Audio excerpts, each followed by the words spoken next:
দক্ষিণ গোলাঘাট শিক্ষাখণ্ডৰ অধীনস্থ উৰিয়ামঘাটৰ হাতীদেৱী প্ৰাথমিক বিদ্যালয়ৰ প্ৰাংগণত বিদ্যালয়খনৰ প্ৰধান শিক্ষয়িত্ৰী ৰত্নাদেৱী বড়োৱাৰ অৱসৰৰ উপলক্ষে এখন সম্বৰ্ধনা সভা অনুষ্ঠিত কৰা হয়।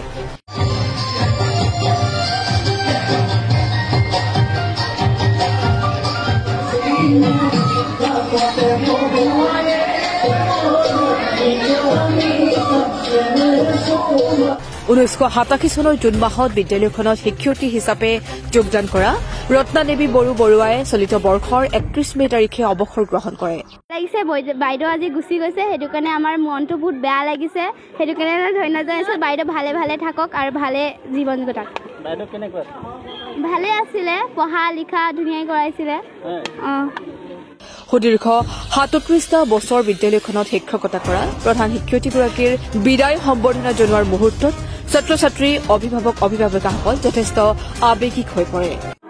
আমাক বাইদেউ পঢ়াইছিলে, এতিয়া বাইদেউ আমাৰ ওলাই যাব, আমাক বহুত বেয়া লাগিছে। আমাৰ বাইদেউটো বহুত ভাল আছিলে, এতিয়া ওলাই যাব বহুত বেয়া লাগিছে। শিক্ষয়িত্ৰীগৰাকীক বিদায় সম্বৰ্ধনা উপলক্ষে আয়োজিত সভাত সভাপতিত্ব কৰে বিদ্যালয় পৰিচালনা সমিতিৰ সভাপতি নন্দলাল শৰ্মাই। উদ্দেশ্য ব্যাখ্যা কৰে বিদ্যালয়খনৰ ভাৰপ্ৰাপ্ত প্ৰধান শিক্ষক কুল বাহাদুৰ লিম্বুৱে।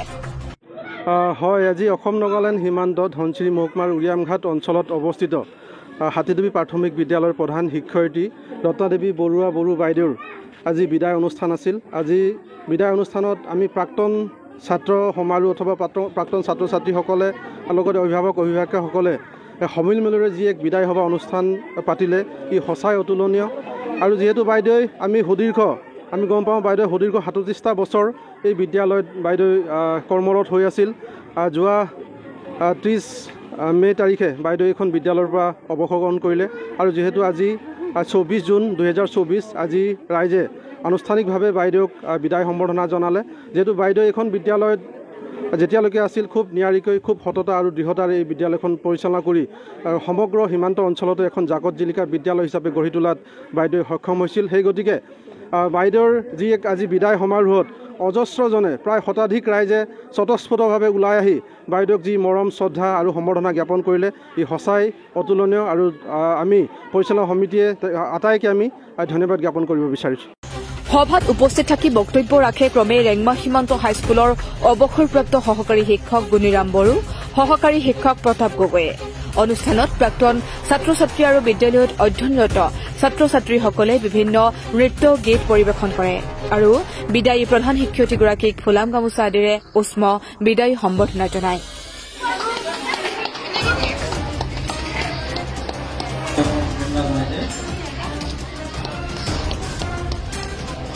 ইফালে বিদ্যালয় পৰিচালনা সমিতি অঞ্চলটোৰ ভালেসংখ্যক বিদ্যালয়ৰ শিক্ষক শিক্ষয়িত্ৰী প্ৰাক্তন ছাত্ৰ সমিতিয়ে সফুৰা ফুলাম গামোচাৰে প্ৰধান শিক্ষয়িত্ৰীগৰাকীক গভীৰ আন্তৰিক বিদায় সম্বৰ্ধনা জ্ঞাপন কৰে।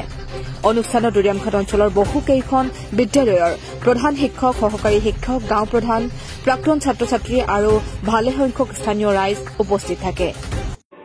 আজি মোৰ বিদায় সভা ৰাইজে বৰ ধুনীয়াকৈ পাতিলে, ভাল লাগিলে। মানুহখিনি বহুত সহজ সৰল, তেওঁলোকে মোক বহুত মৰম দিলে আৰু ময়ো সেইকাৰণে আজি সুদীৰ্ঘ 37 বছৰ কাল এখন বিদ্যালয়ত থাকি বহুত আনন্দ পালোঁ। আৰু কণ ল'ৰা ছোৱালীক শিক্ষাদান ক্ষেত্ৰত কুটি নোহোৱাকৈ যিমান পাৰিছিলোঁ সিমানখিনি মই দিলোঁ। আৰু ঈশ্বৰে তেওঁলোকক সহায় কৰক, তেওঁলোকৰ ভৱিষ্যত উজ্জ্বল হওক। প্ৰতিজনে একোজন দেশৰ সুন্দৰ এজন নাগৰিক হৈ উঠে, দেশৰ সন্মান অটুট ৰাখে, তাৰে কামনা কৰিলোঁ। আৰু আজি এই বিদায়খনত মই হাতীদেৱীবাসীক কি ক'ম, মোৰ কেতিয়াবা যদি মোৰ কিবা কাৰণত ভুল ত্ৰুটি হৈছিলে, সকলো ভুল আপোনালোকে মৰীক্ষণ কৰিব আপোনালোকৰ নিজ গুণে।